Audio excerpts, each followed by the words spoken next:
Welcome back to A to Z Sports Film Room. I'm Joe DeLeone, with me, Ryan Roberts. Today we're breaking down a media mock draft from NFL.com. Great work by Eric Edholm. He dropped this 2 days ago, and it has some of the most unique picks that I have seen in a mock draft in some time. We're in that ugly, awful period where there's just a lot of the same repeated picks over and over again. Ryan, I want to start us off here. He has Abdul Carter going number 2 overall to the Cleveland Browns.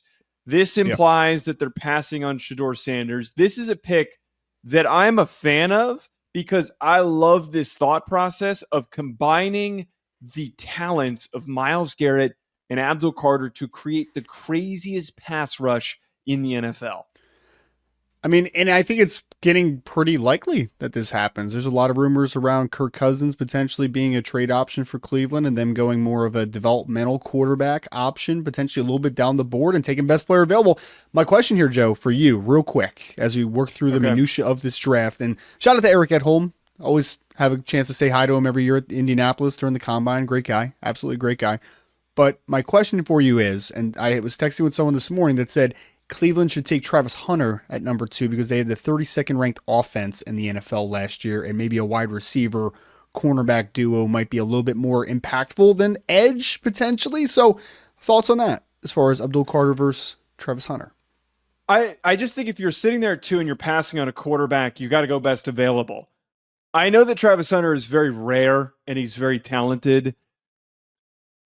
I would much rather take the edge prospect that is going to be incredibly disruptive. I mean, you and I are both there on the same page with Abdul Carter. He is both of ours number 1 prospect in the class. If you have no worries about his injury history, and also the other thing that came out last week from multiple sources was that the Browns really favor Carter at 2 overall. And it seems like there could be a strong chance that they end up taking him 2 overall.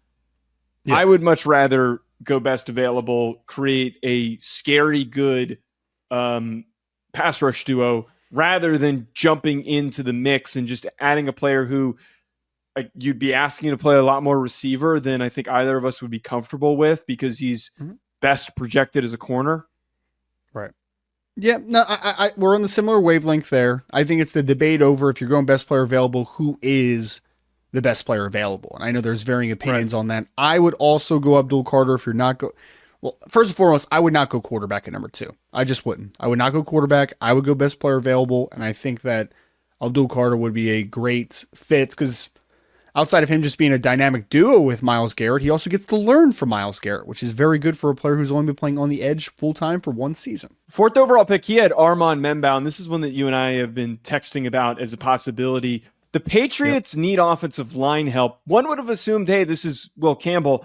I like this thought better than going with Will Campbell because you're going with a prospect that has the capability to play guard, capability to play right tackle. Maybe he could even play left tackle because he has the length, but he's got freaky athleticism. I know Will Campbell also tested very, very well, but I'm a really big fan of this potential fit for Membou playing with the Patriots.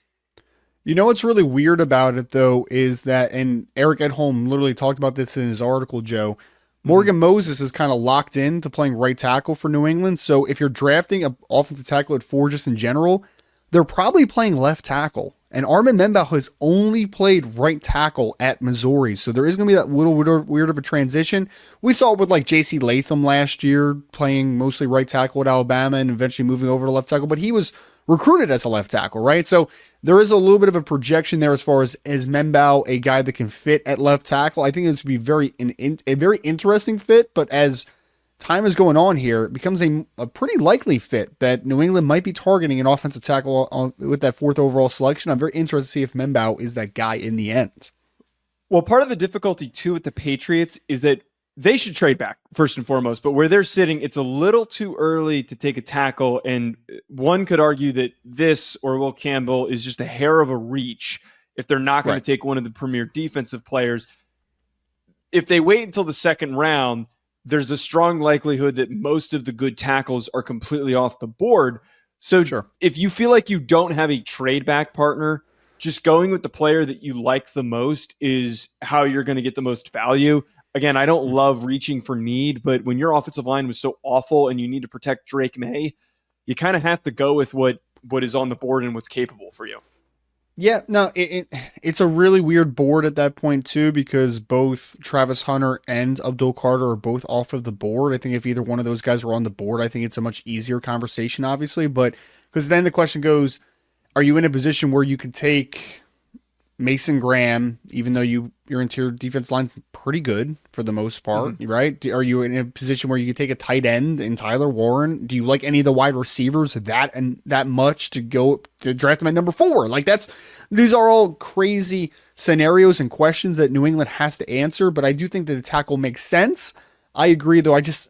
Just a little high, man. It's just a little bit high. And Eric literally has trades in this mock. So I wonder if it crossed his mind at all to maybe trade back a couple spots and to get the best tackle available at that spot. So shout out to Luke Easterling for this 5th overall pick, because he put me onto this. And then Eric Edholm put this in his mock draft a day later or 2 days later. I said this weeks ago, but I don't get any credit for it. It's fine. But you didn't do it in a mock draft. But I have been a really big fan of this because since I talked to Luke about this, 5th overall Jacksonville Jaguars taking Tyler Warren, the tight end from Penn State, who's the best overall tight end in the class. He's been slowly climbing up boards since the middle of the college football season. You need another weapon for Trevor Lawrence to improve and to play more comfortably. You also need a little bit of a boost in the run game and just overall blocking, and you can get that by drafting a tight end. Both of those things are accomplished by taking Tyler Warren, because he's a pretty good blocker, needs a little bit of improvement, but shows the intent and the aggressiveness, just needs, again, work on that technique, and he's a pretty dynamic receiver. I really like this thought of the Jaguars saying, you know what, we don't really love the thought of adding another edge rusher because we've got so many guys and we've already spent time investing on this defense. We're just going to go with Tyler Warren, and we think that this pick is going to pay massive dividends for our young quarterback. I still like Mason Graham at pick 5. That would still be my option on the board. I still love that fit, but this is one of the wild card spots that we've talked about over the last several weeks, and I would be okay with it because of one simple thing you just said. One massive thing that you just said. If Liam Cohen in his era is going to be successful, it's going to be because they get Trevor Lawrence back on the upward swing of progression, and he's able to become the best version of himself. Giving him a big body pass catcher in the middle of the field like a Tyler Warren to go with Brian Thomas Jr., like that's impactful. That's interesting. And I do think that he's a different player than Jacksonville's had at the tight end position. Like they had Evan Ingram recently, but Evan Ingram is more of just a big slot, not really a physical dude at all. Tyler Warren brings a different type of player than what Jacksonville's had in recent years. And I do think that it would be an interesting mix with Trevor Lawrence. At 11th overall, this is where there's so many unique picks that I haven't even considered. I haven't seen many other mock drafts have in them. Yep. San Francisco 49ers at 11th overall taking Jalon Walker, the Georgia linebacker pass rusher hybrid. Eric noted that they lost Dre Greenlaw and Leonard Floyd, and adding in a guy that can theoretically play both would be great for them. I don't love the idea. We've talked about this of asking Jalon Walker to play 2 roles. I think you need to pick what he's going to do and deploy him and coach him up on how to be great at playing 1 role, and he's best suited to improve as a pass rusher. I do like this thought, though, of jumping into the mix of a 49ers defense that already has Nick Bosa and is typically, I know that there's been turnover at the defensive coordinator spot for them, but there has been pretty consistent good coaching from whoever has been leading this defense. It's a gamble of a pick, is it not? I mean, you trust the defensive coordinator to get the most out of Jalon Walker, right? Because San Francisco has done a good job with developing defenses over the last few years. Like you trust it's going to happen. I mean, Dre Greenlaw, we're talking about Dre Greenlaw, who different player, obviously, but we're talking about him potentially fitting a role. Dre Greenlaw was a later round draft pick. Like he wasn't a guy that was drafted overly high coming out of Arkansas. So this is it's an interesting fit because I think the debate is still going to continue. Is he a linebacker? Is he an edge? Is he a little bit of both? Is he a tweener, which you never want to be? You just don't want to be a tweener. I think that he's a pass rusher, Joe. The one good thing I think about this fit, and again, it would not be the pick that I would necessarily make, but I do think it's in the range of where Jalon Walker is going to go. I do think that Jalon Walker has some potential and some tools to be a good pass rusher on the NFL level. You know what I think he's missing? The nuance, right? Because he just hasn't been asked to play that spot too much. Learning from Nick Bosa is very intriguing to me. I literally just had a mock draft that had Shedeur Stewart falling to number 11 and had him going to Nick Bosa for the same reasons. It's like, hey, Shedeur Stewart's super talented, but if he is able to harness that talent and learn from a guy like a Nick Bosa, that is super interesting to me because Nick Bosa wins off of being nuanced and having a great pass rush plan and great pass rush just repertoire that he pulls from, different move variations, those things, right? The counters. I think that would be huge for Jalon Walker to mix and match that while also being a disruptive weapon for multiple levels. So it's an interesting fit, a boomer bust fit, in my opinion, but one that I think could work out if Nick Bosa is able to kind of take him under his wing a little bit. So here's the craziest pick that he put into this mock draft. He has the Cleveland Browns trading back into pick 15 because Shedeur Sanders is still on the board and he is sliding. Yes. The trade involves the 33rd overall pick, the 67th overall pick, the 104th overall pick. So there's a lot of capital that goes into this in order for the Browns to trade back in. Here is my only argument against this. Actually, here's my main argument against this. Let me be very clear here. If you're not willing to take the quarterback second overall, I don't love the thought that suddenly you would give up all this draft capital to take him 15th overall, right? If you're sitting there and you have all of these day two picks that you need to use in a draft class that has been characterized as having good depth but not a lot of top-end talent, why not just draft Shedeur at second overall, save all the picks, use the rest of these day two picks to find possible starters for your roster, to work on your defense?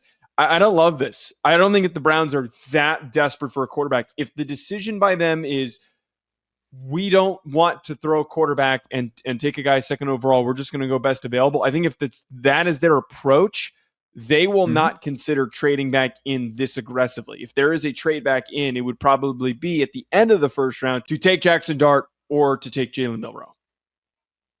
Joe, you know my biggest problem with this scenario right here. You know my biggest one. What is that? I don't think Atlanta would give the 15th overall pick for that draft capital. That doesn't feel like enough to me, right? Like it doesn't feel enough to jump up 18 spots. Like first and foremost, and love you, Eric, but like I don't think that gets it done, man. I don't think that amount of capital gets it done. First and foremost. Two, I understand your thought process there, Joe. I think when players slide a little bit, that can change your perspective on things a little bit, right? Because most people think that even if Shedeur doesn't end up going number 2 to Cleveland, that he could fall a little bit, right? But that he's also probably going to be a top 10 pick. If he's staring at you at 15, do you start thinking about it, right? Because like that's a slide that you did not necessarily think was going to happen. So that could change your ideology about if I want to go up and get a guy, right? Because I'm sure what the thought process in this mock, and I would love to hear Eric's feedback. I'm actually probably going to message him after this, but I'm curious if he would be aggressive if he was probably going to go like 9th overall or like 10th overall, like somewhere in that vacuum, right? Like in a top 10 selection, or if the fact that he's like, wow, I didn't think Shedeur would be there 15. Like, I just did not think he would be there. You thought he was off the table. You're moving on. You didn't like him at 2.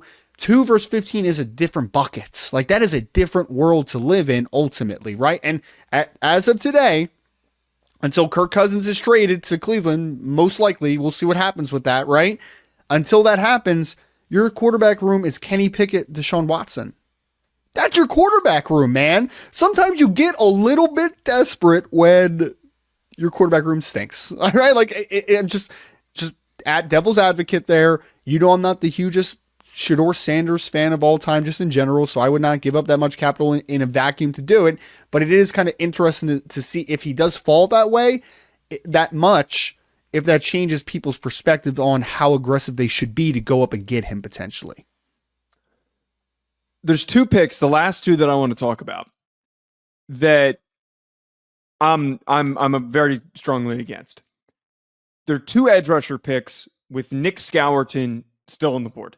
I understand some people's reservations on Nick Scourton, but I just don't think that these 2 prospects are even in the same tier as Scourton. Scourton at the very latest is probably going to be a second round second round pick, somewhere in the second round. Eric has projected to the Chargers Donovan Ezaraku from Boston College. And then at 29th overall, he has projected Landon Jackson, the Arkansas edge rusher, going to the Washington Commanders. Yep. Both are needs. Both those teams need pass rushers. Ezaraku, I like, but I do not like as a first-round pick. I know that we should probably get used to this because I think that the NFL is going to value him. Yeah. It reminds me a lot of Chop Robinson last year, who had a good rookie year, but is primarily a situational pass rusher. He's not a good run defender. Same thing with Donovan Ezaraku. He's not big enough. He's not strong enough to be a consistent good run defender. Landon Jackson tested pretty well. I just would much rather have Nick Scourton over Landon Jackson because Scourton is a lot more upside. Landon Jackson is more of a high floor, high motor starter that is going to be more steady rather than Scourton, who could explode into a 12 to 15 sack guy in the NFL if he hits a ceiling. So I don't even want to inject Scourton into this conversation from my perspective for a second, Joe. This is all I'm going to say here. And people can bookmark this. They can, I don't know how you bookmark podcasts, but like, or YouTube, like go ahead, figure that out. Save for later. There's a save for later. Yeah. Save for later. Do whatever you got to do. I'll put this on Twitter too, so you can bookmark me there if you would like. It's totally fine. Donovan Ezaraku has no business being in a first round mock. Zero business being in a first round mock. I'm very against it. I agree with you. I'm also against Landon Jackson in the first round, but I am so against Donovan Ezaraku.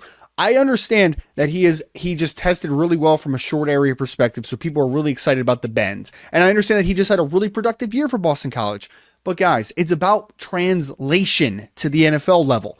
This is a kid who is shorter, undermanned from a physical profile perspective, weight, physicality, and I just don't think it's going to translate well. And again, you could bookmark it, but I think that we're going to be looking at this a few years from now and being like, hey, he's a solid rotational edge, but he is not a guy that should be going in the first round. He's not a perennial 10 sack a year guy. Like, he's just not that type of dude. I think at best he is, Joe, and this is the high-end comp, the best he is, I think, is Harold Landry, who's not a bad player, but like, that Tennessee was just like, all right, you can get out, buddy, because you're not actually productive. Like, you had sack numbers, but if you look at the snaps, like the production per snap and the pressures and all that type of stuff, you weren't actually that good. And I see similarly to Donovan Ezaraku. I do not think he's going to consistently get home in the NFL level. Bookmark it if you like, but that is just, he's just way too high, way too rich in my opinion. He's that type of prospect that like on day 2 is great because if you're spending a second or a third round pick on him, situational pass rusher, maybe he improves a little bit as a run defender, but he just doesn't have that build to be a 3-down edge rusher at the current moment. Right. The thing is, though, and this isn't me being critical of Eric because I think that there's a really strong shot that the NFL is going to make this mistake. Yeah, the NFL is going to make this mistake. They're absolutely going to make this mistake. All right, any final thoughts here, Ryan, before we close out? The Baltimore Ravens continue to Baltimore Raven, Joe. Number 27th overall, they allowed Josh Simmons to fall into their lap. What did the Ravens do? That would be so nauseating if they did it again. What did they do every single year, man? We're like, oh man, they let Kyle Hamilton fall into their lap. They let player X fall into their lap. Tyler Linderbaum, Nate Wiggins. Yep. Yeah, they consistently let good football players fall into their lap because their philosophy, whether it was Ozzie Newsome or Eric DeCosta, is we take the best player available and we don't overthink it. And if they let Josh Simmons fall to 27 because of the patella injury, they get they get a starting offensive tackle in the near future. I know they re-signed Ronnie Stanley, so he's the left tackle for the foreseeable future. But you're starting right tackle potentially, or at least a guy that can challenge in the next year or so when he gets back fully healthy. All right, well, that's going to be it from us. Folks, let us know in the comments. What do you think of Eric's mock draft? If you agree or disagree with our criticisms or feedback on it, hit that like button and subscribe. We'll talk to you later.